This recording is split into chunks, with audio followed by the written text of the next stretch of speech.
हरण करेंगे, उनका प्राण हरण होगा।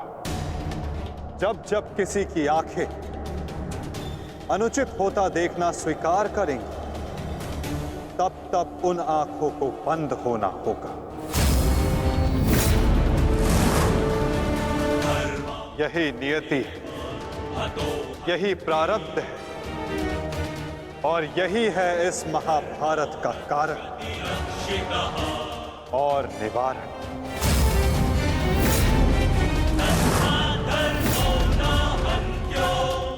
अधर्म की ओर धर्म के बढ़ते बाणों को रोकने का प्रयास करने वालों को बाणों की शैया पर विश्राम करना होगा। जो अधर्म की आज्ञा पर शीश झुकाएंगे, उन्हें स्वयं का शीश कटाना होगा।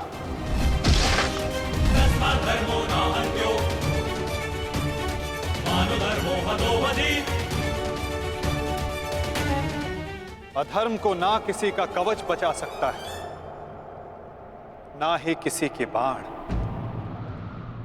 ऐसा कोई रथ नहीं जिस पर अधर्म चढ़कर अपने लक्ष्य तक पहुंच सके। ग्रास लेगी ये धरा उस अधर्मी को भी, और अनचाहे उसका साथ देने वाले के रथ को भी। जो एक झूठे वचन के लिए सत्य के चक्र के समक्ष आकर खड़ा होगा, उसे स्वयं सत्य के चक्र के साथ धंसना होगा।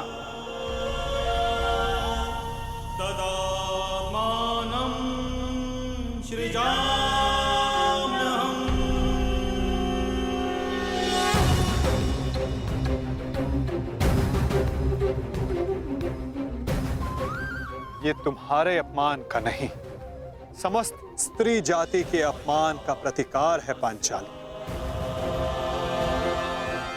संसार को समझना होगा कि कभी किसी स्त्री को प्रतिशोध के लिए ना ललकारें, क्योंकि प्रतिशोध पाकर मन की अग्नि शांत नहीं होती, अपितु और धधकती है। यही है इस महाभारत का संदेश और नियति का उपदेश।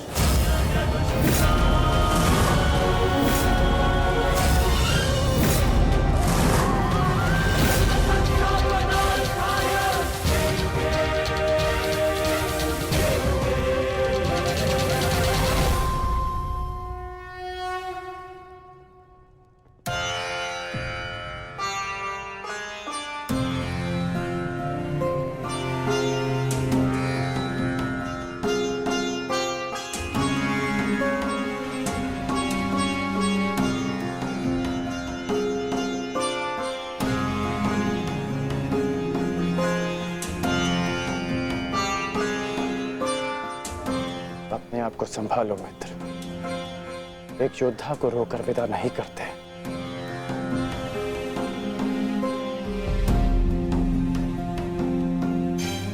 हम तो शासन का बलिदान जो व्यर्थ नहीं जाने देंगे। आगे बढ़ो मित्र, अपने अनुज की अंतिम विधियां पूर्ण करो।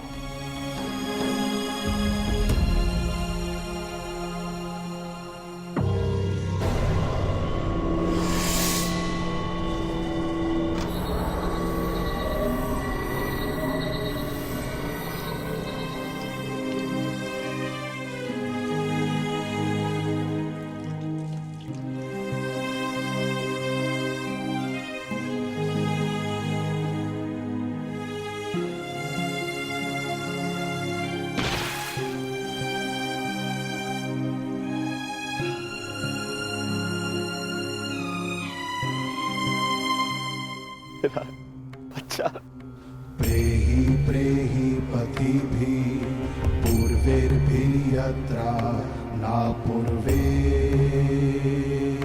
पितरपर्युः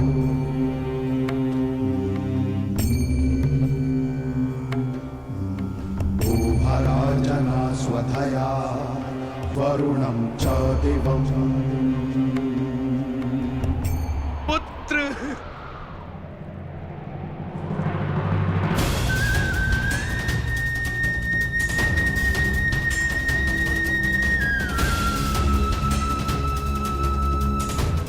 क्यों?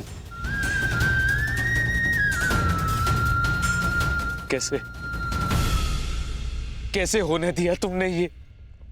तुम्हारा अनुज तुम्हारा उत्तरदायित्व था, उसकी रक्षा कैसे ना कर पाए तुम? मैं नेत्रहीन हूं पुत्र,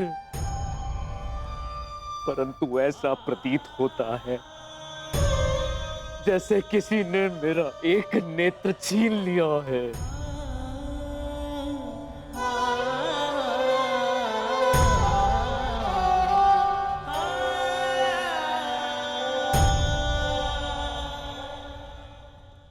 कहते हैं सर्वनाश उत्पन्न होने पर जो उसे आधा बचा ले पुत्र, वो ज्ञानी होता है पुत्र। मैं अपने 99 पुत्रों को तो खो चुकी हूँ, परंतु मैं अपना अंतिम पुत्र नहीं खोना चाहती, नहीं खोना चाहती।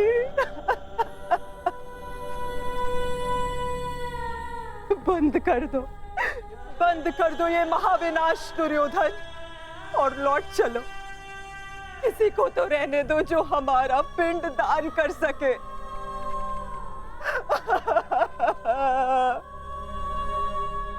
चलो पुत्र, लौट चलो।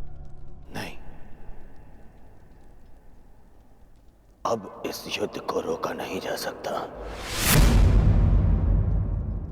मैं इस युद्ध के ऐसे पड़ाव पर पहुंच चुका हूं जहां से पीछे लौटना संभव नहीं। ये दलदल या तो मुझे निगल जाएगा और या मैं इसे समाप्त कर दूंगा। अब या तो उन पांडवों का अंत होगा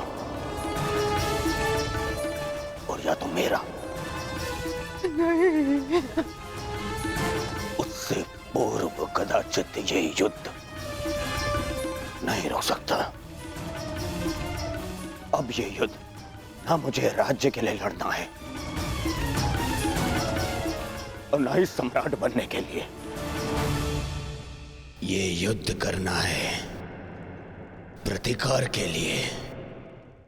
जिन पांडवों ने मेरे 99 भ्राताओं का वध किया, उनके वंश का समूल नाश करूंगा मैं।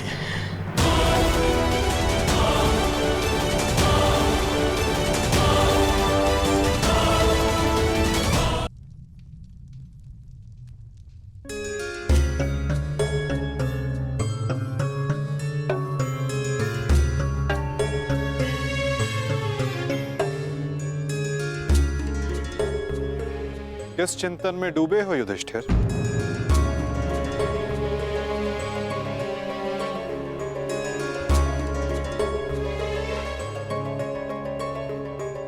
प्रणिपात वासुदेव।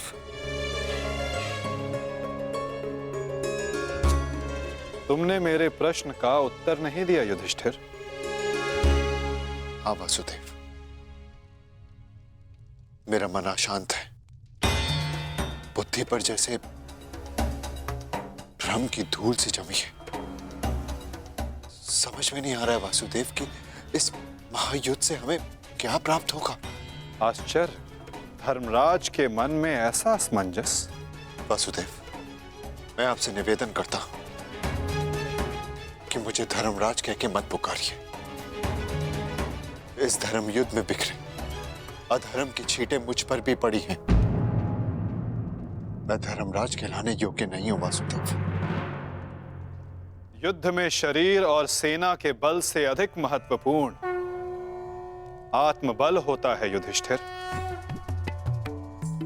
और इस प्रकार युद्ध के मध्य में सम्राट का मन दुर्बल पड़ जाए, ये उचित नहीं है। तुम ये मत भूलो युधिष्ठिर कि ये महायुद्ध केवल तुम्हारा नहीं है, ये संपूर्ण भारतवर्ष की उस प्रजा का भी है जो न्याय चाहती है, जो अधर्म से मुक्ति चाहती है। जो तुम्हें हस्तिनापुर का योग्य उत्तराधिकारी मानते हैं, जो तुम में भारत का योग्य सम्राट देखते हैं,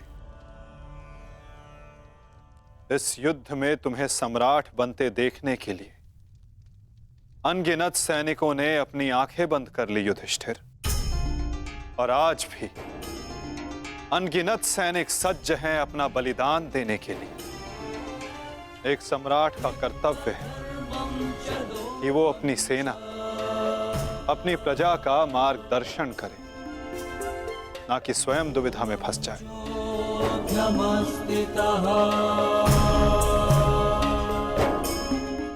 किंतु प्रश्न ये है कि सम्राट के मन में ये प्रश्न आया क्यों? कहीं सम्राट को ऐसा तो नहीं लगता कि उनके प्रिय अनुज महायोद्धा अर्जुन पूरे मनोयोग के साथ भाग नहीं ले रहे? कदाचित इसीलिए अंगराज अब तक युद्ध क्षेत्र में है। अंगराज का वध केवल अर्जुन के हाथों संभव है। यदि युद्ध भूमि में अर्जुन अंगराज का वध कर देते हैं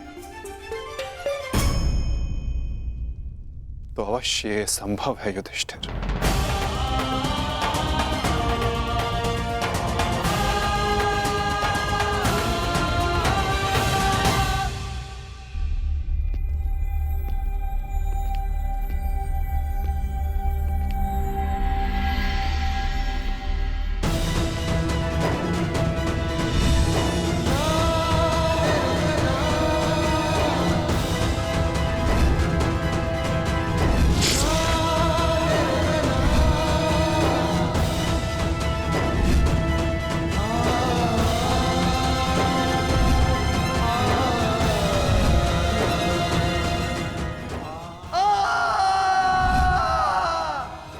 मैंने जीवन भर परिवर्तन के लिए संघर्ष किया, क्योंकि जब भी मैंने ऐसा किया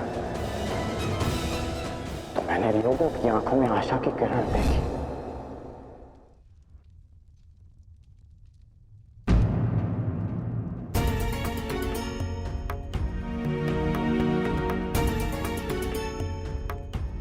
जिस परिवर्तन के लिए तुम लड़ रहे हो उसके लिए सबसे पूर्व तुम्हें सशक्त होना होगा कर्ण। कुछ समझ नहीं पा रहा हूं वृषाली। लगभग अपने सारे प्रिय खो चुका हूं। हमारी अगली पीढ़ी जिसके लिए मैंने परिवर्तन का स्वप्न देखा था वो तो बची ही नहीं। फिर इस परिवर्तन का क्या लाभ?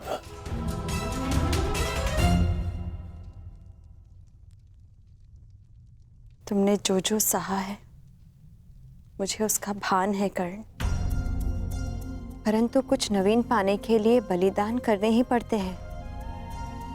युद्ध में योद्धा वीर गति प्राप्त करता है ये भी जानते थे। धन की, प्राण की, अपनों की हानि होती है ये भी तुम जानते थे कर्ण।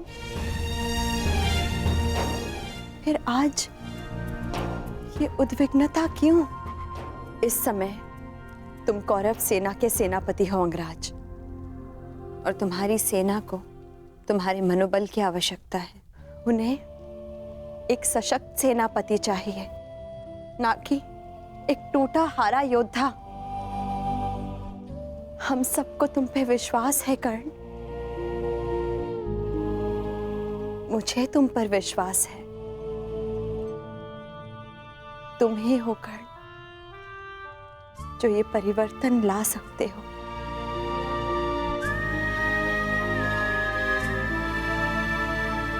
मैंने तुम्हें कितने कष्ट दिए हैं, फिर भी सदा तुमने मेरा साथ दिया, मुझे साहस दिया।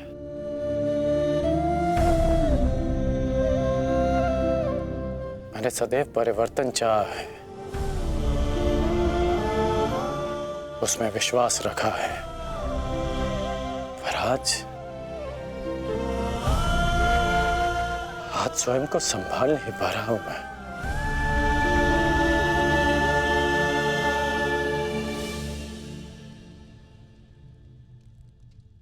स्वयं को संभालो सरसेनापति। इस तरह टूटो मत, क्योंकि अगर तुम टूटे तो परिवर्तन का वो स्वप्न टूट जाएगा।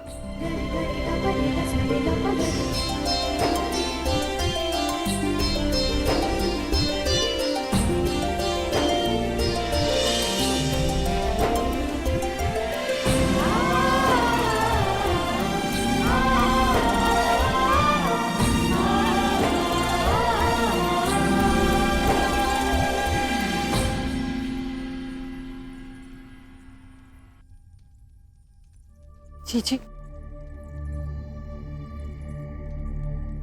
एकांत। जी मैं कुछ मत कहो कुंती, समय ने मुझे उस मोड़ पर लाकर खड़ा कर दिया है जिस मोड़ पर ना तो मेरे पास कुछ कहने के लिए है और ना ही सुनने के लिए। तुम्हें स्मरण है तुम्हें वो समय कुंती जब हमारे हस्तिनापुर में हर्ष, खुशी, उल्लास और आनंद होता था। मुझे दंभ होता था कि मेरे कक्ष में 100 और तुम्हारे कक्ष में 5 दीपक हैं, परंतु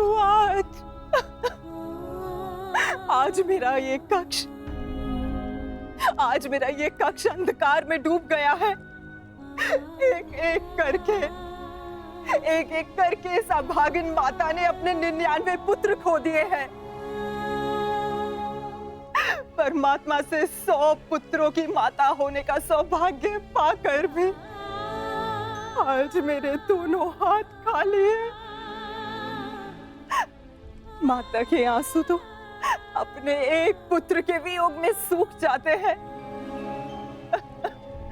परंतु मैं अभागिन गांधारी अपने 100 पुत्रों के विलाप के लिए अश्रु कहां से लाएगी कुंती?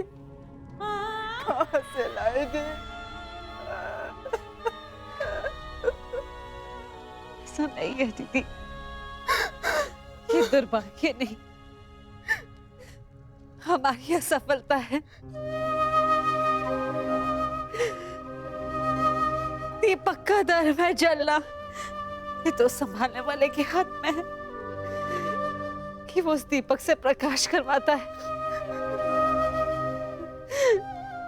क्या अपने घर को सुहा कर लेता है, क्या अपने संतान पर अपना नियंत्रण खोने के कारण ये युद्ध हुआ है, जिसका परिणाम हम माताएं भुगत रही हैं। जो पीड़ा आपकी है जीजी, वही पीड़ा मेरी भी है। आज आप जिस परिस्थिति में हैं,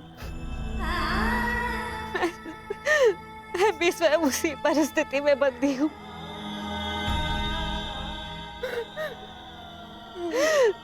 भाइयों को लड़ते देख कौन सी माता प्रश्न हो।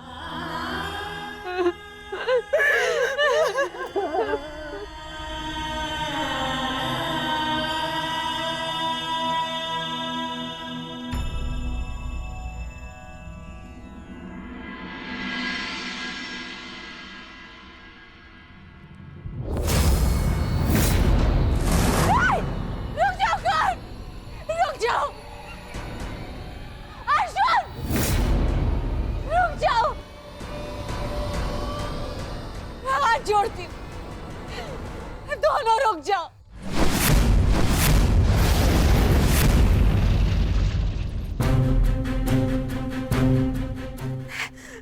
ऐसा नहीं होने दूंगी।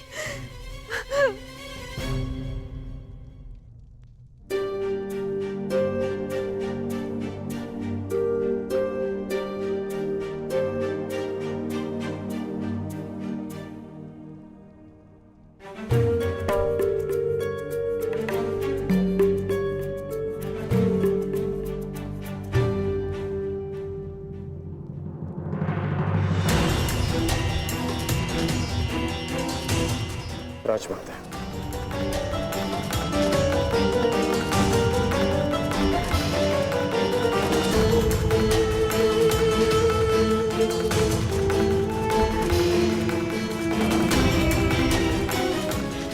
बात राजमाता? ऐसा क्या हो गया कि आपको इस समय यहाँ आना पड़ा? कुछ शुभ शब्दों ने मेरे मन को व्याकुल कर दिया है। मैं समझ सकता हूँ। जिस माता के सारे पुत्र युद्ध पर हों, उस माता का मन व्याकुल होना स्वाभाविक है। बात ये नहीं है, मैंने दुस्वप्न देखा है। कैसा दुस्वप्न? तुम बांध छड़ा आगे जा रहे हो, अर्जुन भी सजा है और दोनों ने बांध संधान कर दिया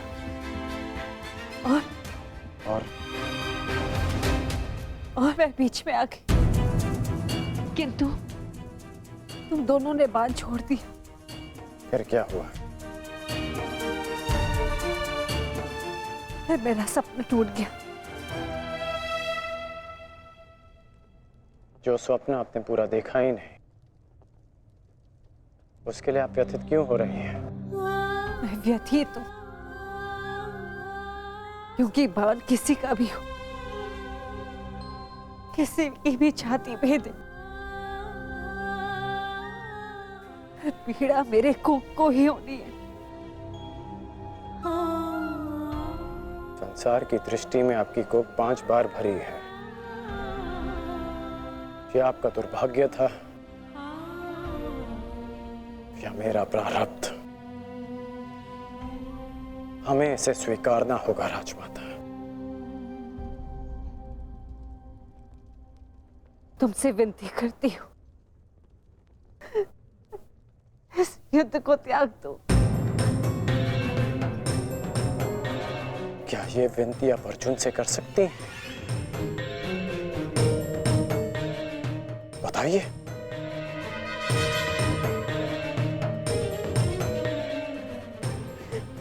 विवश हूं। परंतु हम विवश नहीं हैं पुत्र।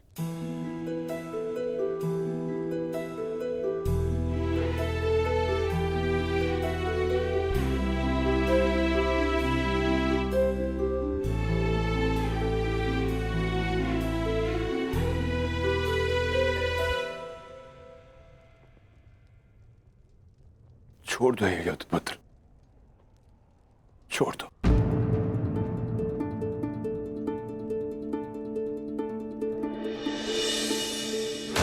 पिताश्री, आपके पिता के आदेश के साथ साथ हमारा आदेश भी सम्मिलित है पुत्र। छोड़ दो ये युद्ध पुत्र। ये युद्ध परिवर्तन के लिए नहीं, विनाश के लिए।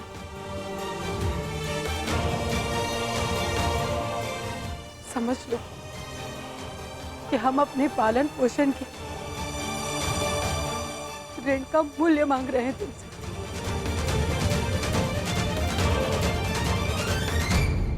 लौट चलो पुत्र, लौट चलो।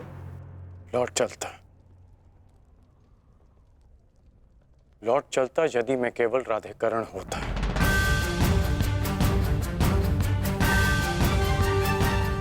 अब मैं कौरव सेना का सर सेनापति हूं पिताश्री। मैं नहीं लौट सकता।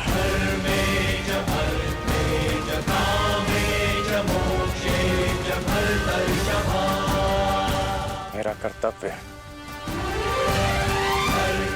आपका आदेश ना मानने के लिए मुझे विवश कर रहा है। मैं नहीं लौट सकता माता। ब्रह्म मुहूर्त में देखा गया सपना सत्य नहीं होता है पुत्र।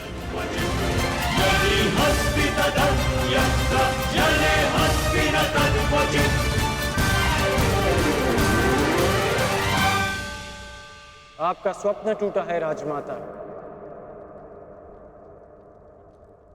परंतु मेरा वचन नहीं टूटेगा।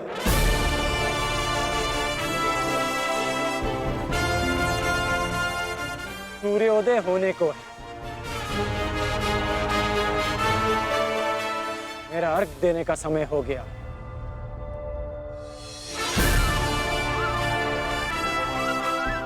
आज्ञा दीजिए। प्रणिपात।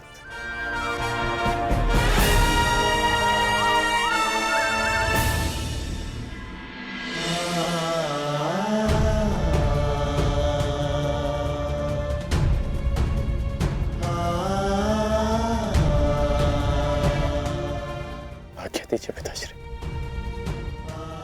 आयुष्मान भव।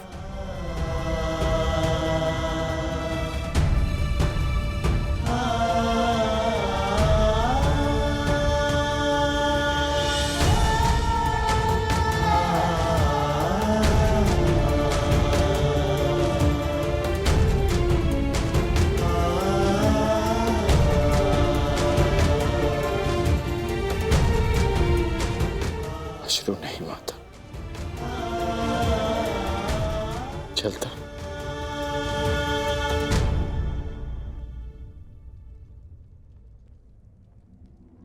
यशस्वी भव।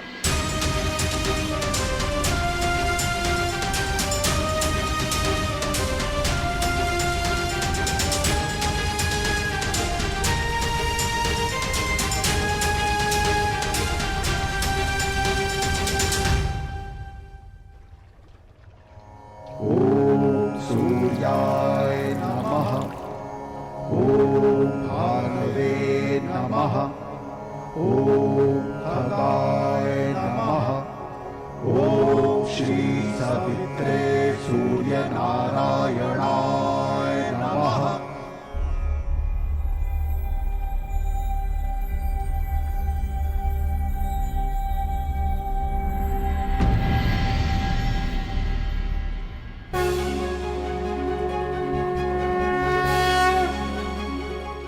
प्रणाम गुरुदेव, प्रणाम।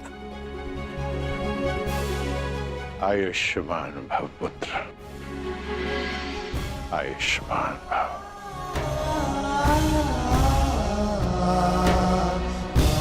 गुरुदेव आप यहाँ?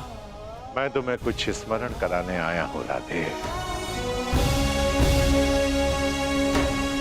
तक तुम्हारे पास विजय धनुष है, इस संसार में कोई भी शत्रु तुम पर विजय नहीं पा पाएगा।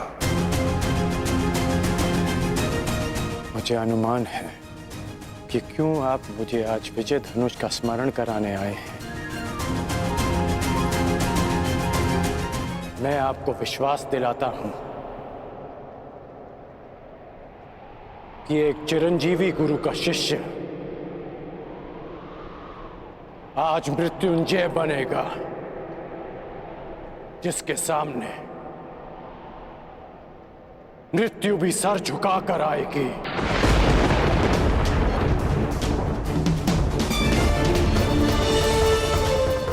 ये आपके शिष्य का आपको वचन है गुरुदेव। मुझे तुमसे यही आशा है पुत्र, जो अपने वरदान का दान करके भी अपने मित्र का साथ दे। ऐसे शिष्य पर मुझे गर्व है।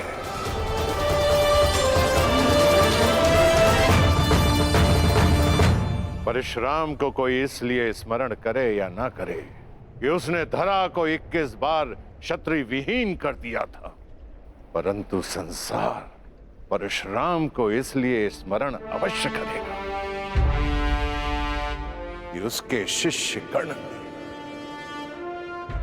अपने वचन को निभाने के लिए अपने आप को कवचहीन कर दिया। मैं कृतार्थ हुआ कर्ण, कृतार्थ। दिव्य दृष्टि से बाण शक्ति से जीते ये सारा रण, शांत चित्त धरे आत्मबल भरे जीते हर बाधा गढ़। छूट ना पाए लक्ष्य हो चाहे सूक्ष्म सा छुपा होकर।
समझना पुत्र, मैं चिरंजीवी हूं, परंतु तुम्हें मृत्युंजय बनना है। मृत्युंजय।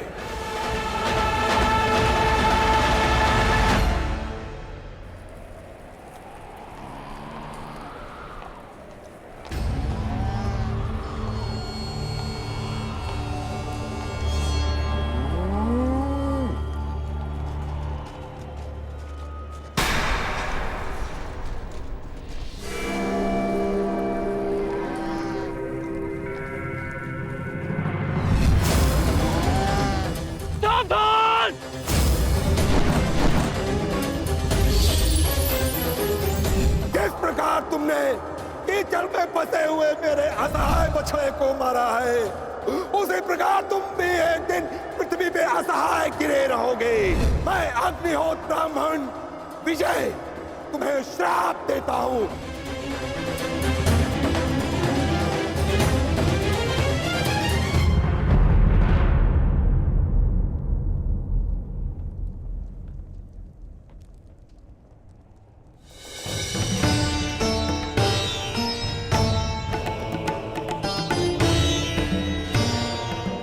प्रणिपात माता।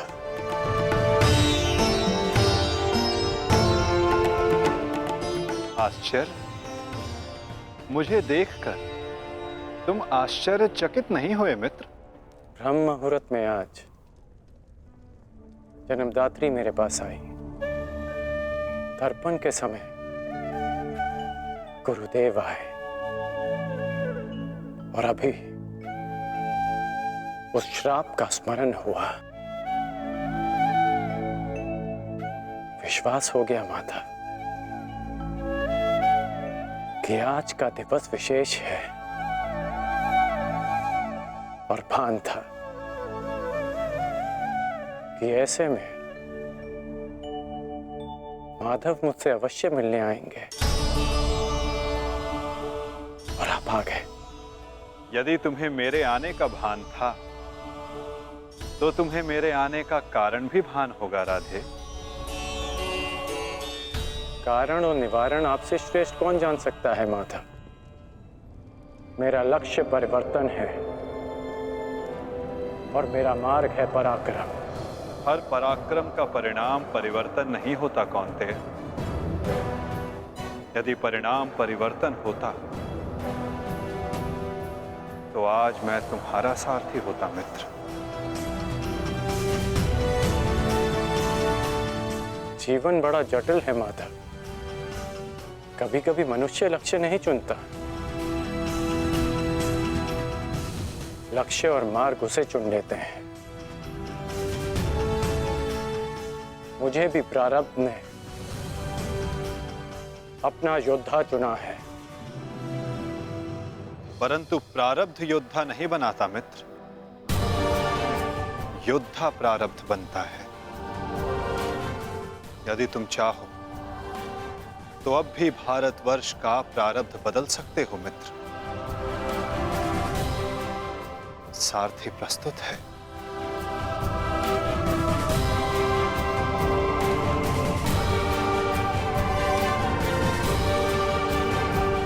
विलंब हो चुका है माता। ये सारथी अपना रथी चुन चुका है और ये रथी अपना मार्ग। मित्र, कुछ मार्ग नए प्रारंभ पर नहीं, एक अंत पर ले जाते हैं।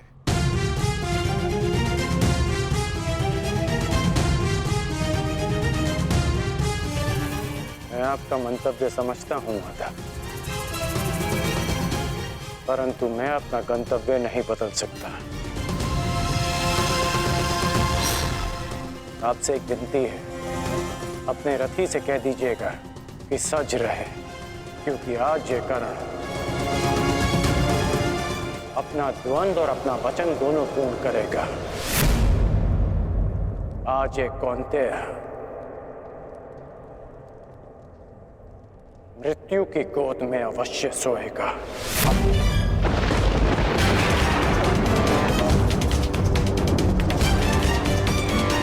क्या ये तुम्हारा अभिमान है मित्र? ये अभिमान नहीं है वासुदेव, ये मेरा भान है। 14 वर्ष पूर्व एक अनुचित कार्य में ना चाहते हुए भी सम्मिलित होने का परिणाम है।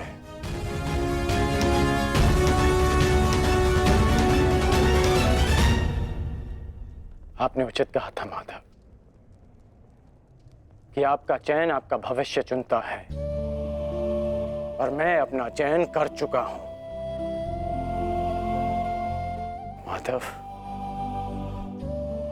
आपकी मुस्कान सदा मन को शांति देती है। प्रणिपात माधव।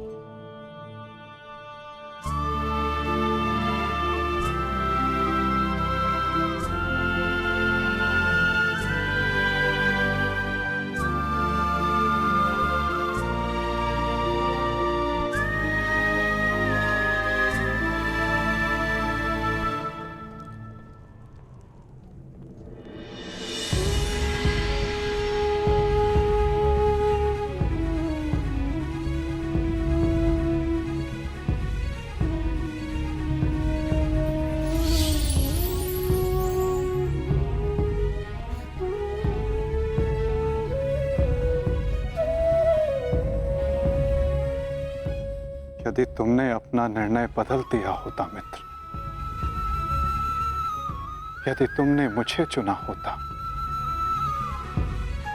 तो आज इस युद्ध में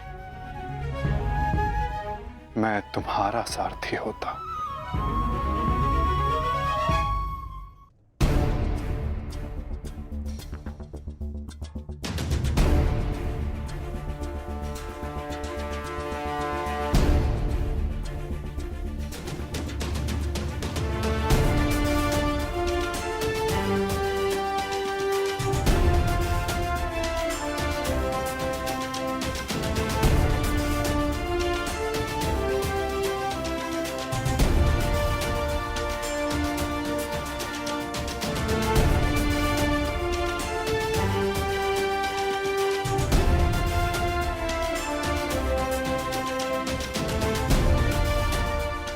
जो मन में है वो कह दो वृषाली।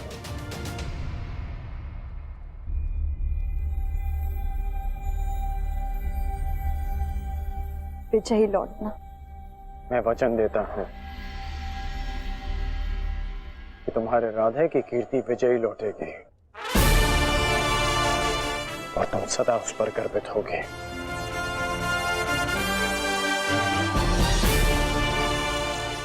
मेरे पश्चात तुम्हारे पास या तो परिवर्तन होगा या मेरी कहानी। मेरी व्यवस्था ने तुम्हें बहुत प्रतीक्षा करवाई है वृषाली, परंतु मेरा शौर्य तुम्हें निराश नहीं करेगा।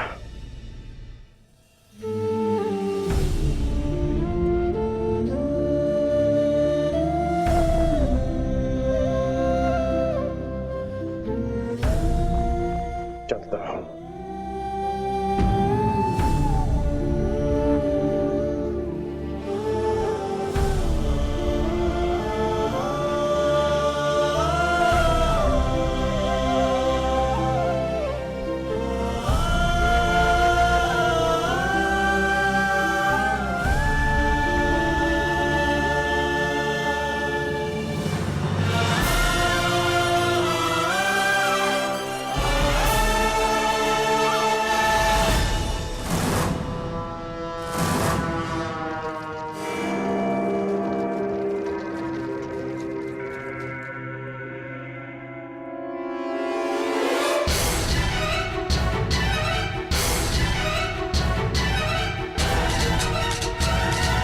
जैसा कि मैंने कल कहा, मुझे अब इस युद्ध में विजय नहीं, उन पांडवों के शीश चाहिए।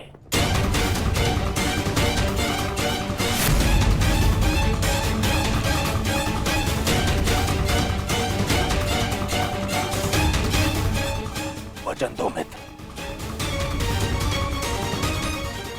वचन दो मुझे कि आज कम से कम एक कौंताई पुत्र जीवित नहीं बचेगा,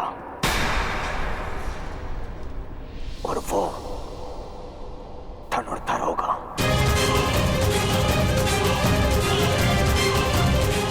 मैं वचन देता हूं।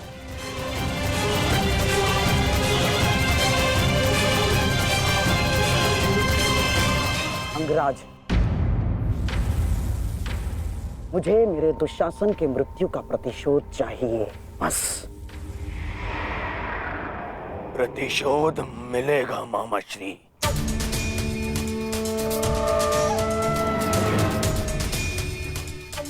जब कर्ण ने कह दिया कि कौंतेय धनुर्धर सूर्यास्त नहीं देखेगा, तो वो नहीं देखेगा। अच्छा, युद्ध में महाबली कर्ण तो पिछले 1 सप्ताह से हैं, और लगभग अर्जुन से ही इनका द्वंद्व हुआ है। प्रश्न तो ये है कि ये द्वंद्व अधूरा क्यों रह जाता है प्रतिदिन? क्यों? क्या कारण है कि अर्जुन प्रतिदिन बच जाता है? प्रतिदिन क्यों? कहीं ऐसा तो नहीं कि अंगराज कर्ण के बाणों में अब वो तेज नहीं रहा?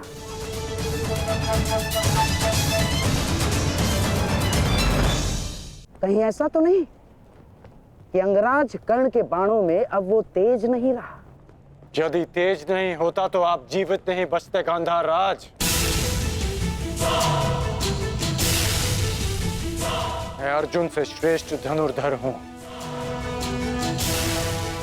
और ये मैं आज सिद्ध करके रहूंगा।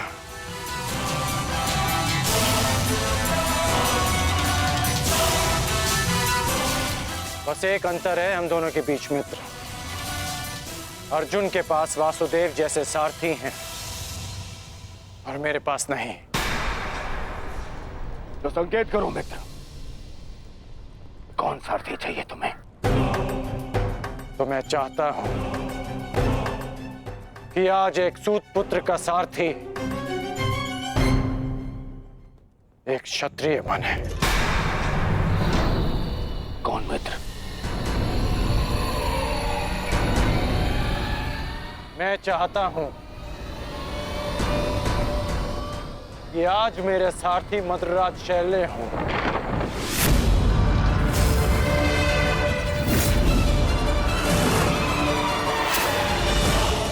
असंभव! सोचना भी नहीं कर्ण।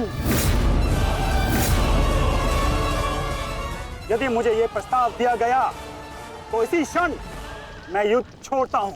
यह प्रस्ताव नहीं, आदेश है मद्रराज।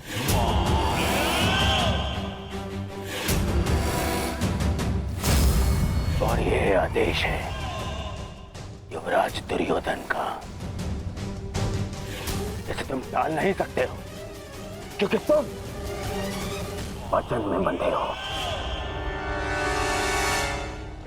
आज अनुभव हुआ है, बिना सोचे समझे किसी को वचन देने का परिणाम बुरा ही होता है।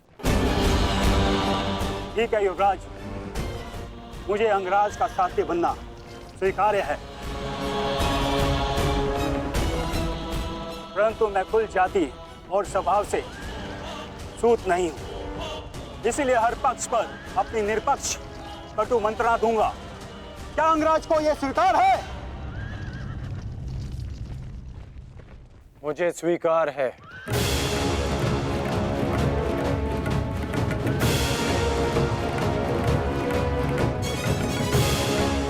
आप रथ की राह संभालिए, युद्ध की भागदौड़ मैं संभालता हूं। ठीक है अंगराज, मुझे भी स्वीकार है। रथ पे पदार्पण कीजिए, आपका सारथी प्रस्तुत है आपके लिए। तुम्हारे रथ को मृत्यु की राह पे ले जाने के लिए। युद्ध भी विचित्र संगम होता है पार्थ। कभी रथी को सारथी के रूप में मित्र दे देता है, कभी सारथी के रूप में, एक रथी को शत्रु। मैं समझा नहीं माधव। समझने का समय अभी शेष नहीं है धनंजय। अभी समय है युद्ध करने का। क्या तुम सज्ज हो पार्थ? जी माधव। तो अपने बाणों की नोक एक बार फिर से जांच लो पार्थ। अपने गांडीव की प्रत्यंचा का तनाव एक बार फिर से अनुभव करो, क्योंकि आज का आने वाला युद्ध तुम्हारे जीवन का सबसे महत्वपूर्ण युद्ध होगा पार्थ। मैं अपने जीवन के सबसे महत्वपूर्ण द्वंद्व और सबसे बड़े उद्देश्य के लिए सज्ज हूं माधव।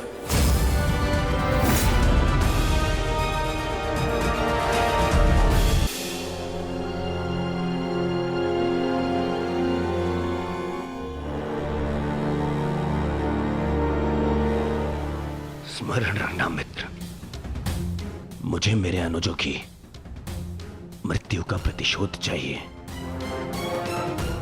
वो कुंती पुत्र धनुर्धर आज युद्ध भूमि से जीवित नहीं वापस लौटना चाहिए।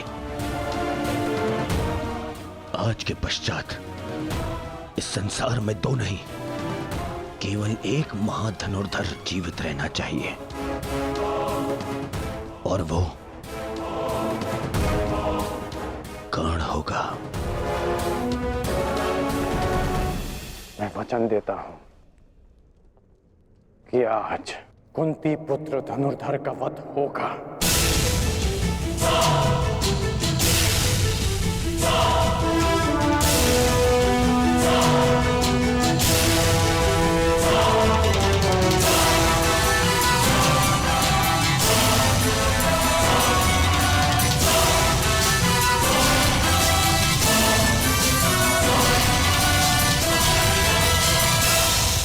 अपना स्थान ग्रहण कीजिए मद्रराज।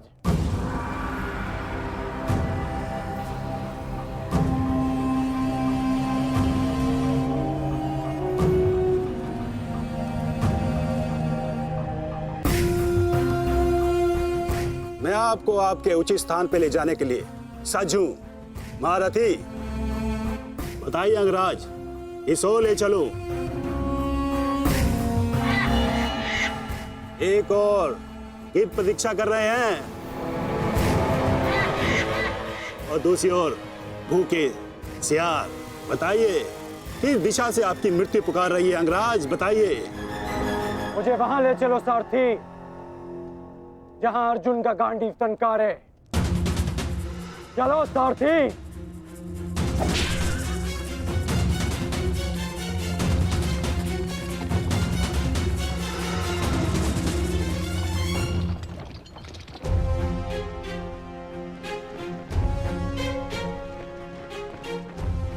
युद्ध भूमि तुम्हारी प्रतीक्षा कर रही है पार्थ। अपना स्थान ग्रहण करो।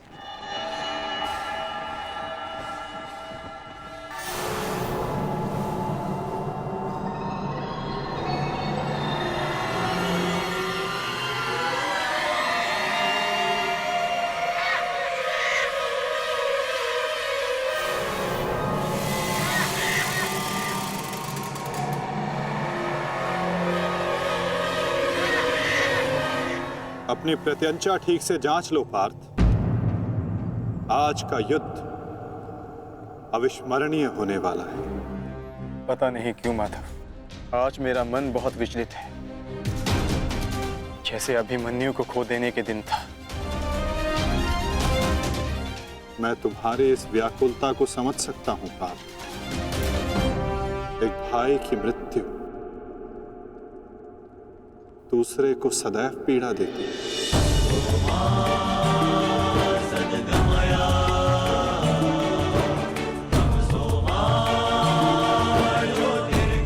कदाचित तुम दुशासन के वध को अब तक अपने मन से निकाल नहीं पाए, ना ही तुम उसे भूल पाए हो पार्थ। एक बात सदा स्मरण रखना पार्थ, ये महायुद्ध एक महायज्ञ है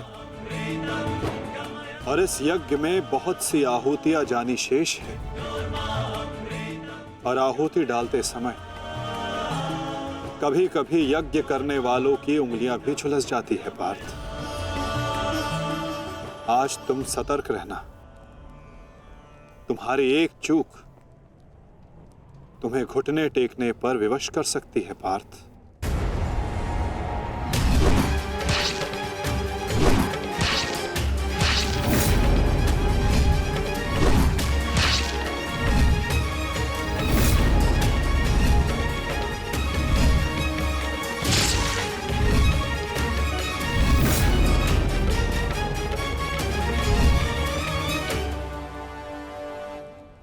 जब तक आप मेरे साथ हैं माधव, मैं घुटने नहीं टेकूंगा। तो प्रयास करना पार्थ कि अपने इस मार्गदर्शक के बताए मार्ग से ना भटकना। आज तुम मुझे आज्ञा मत देना पार्थ, अपितु आज तुम मेरी प्रत्येक आज्ञा का पालन करना।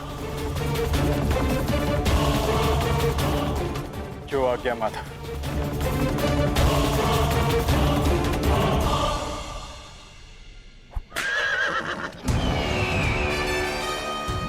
युद्ध का 17वां दिन।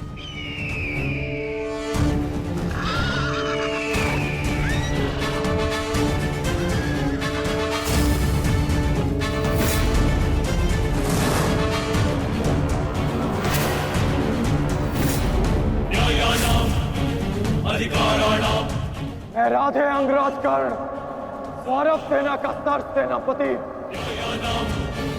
सीधे अर्जुन को द्वंद्व का आह्वान देता हूँ।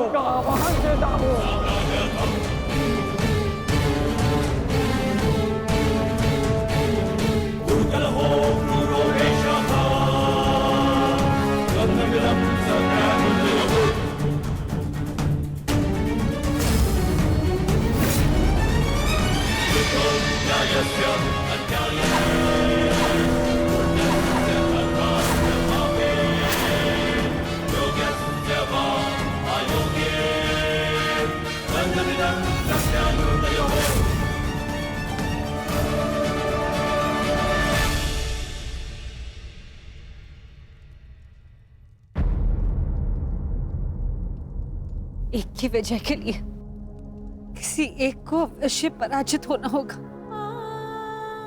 युद्ध में किसी को जीवित रहने के लिए एक को मरना पड़ता है। किसके नाम का दिया जलाऊं?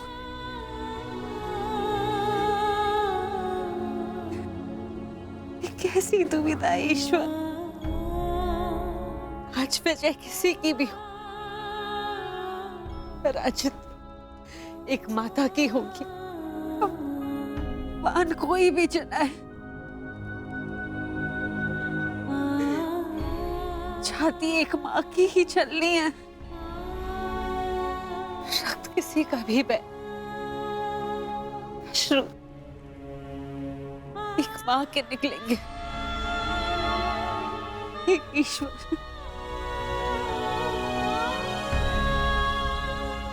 कैसी परीक्षा है।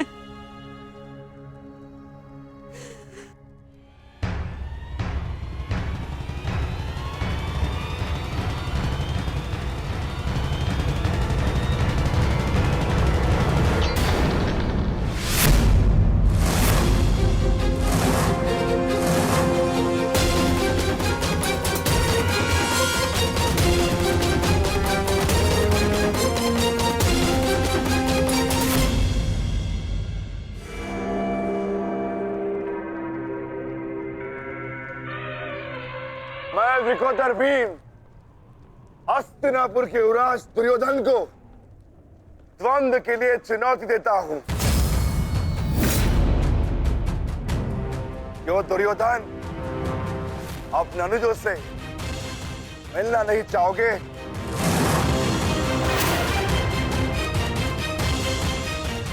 आगे बढ़ो और युद्ध करो मुझसे। मेरी चिंता मत करना मित्र। इस द्रोण शिष्य को। ये बलराम शिष्य आज कड़ी मार मारेगा। तुम केवल अपना गंतव्य और मंतव्य पूर्ण करो और उसे याद रखो।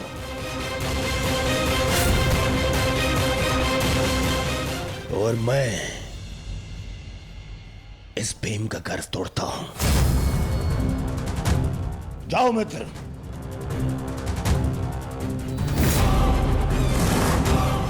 आगे बढ़ो मद्रराज।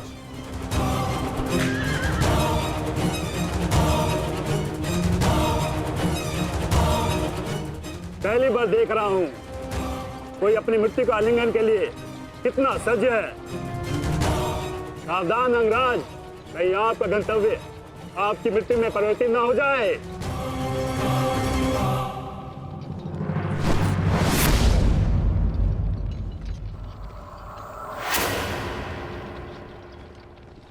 उत्तर मिलेगा। आप दक्षिण दिशा की ओर मुख रख के खड़े हैं अंगराज। दक्षिण दिशा मृत्यु का सूचक होती है। अपनी जीवा पर नियंत्रण रखो मद्रराज और अपने अश्व की रात संभालो, अन्यथा अर्जुन के बाणों से मैं भी तुम्हें बचा नहीं पाऊंगा।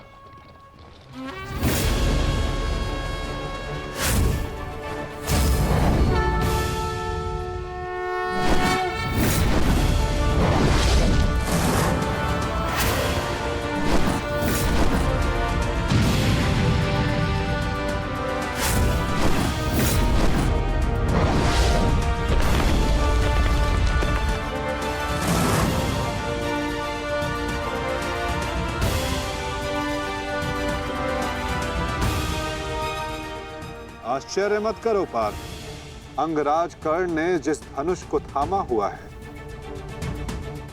वो भगवान परशुराम का विजय धनुष है।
कुछ कर्ण के बाण पहने, कुछ धनुष की मार पहनी है।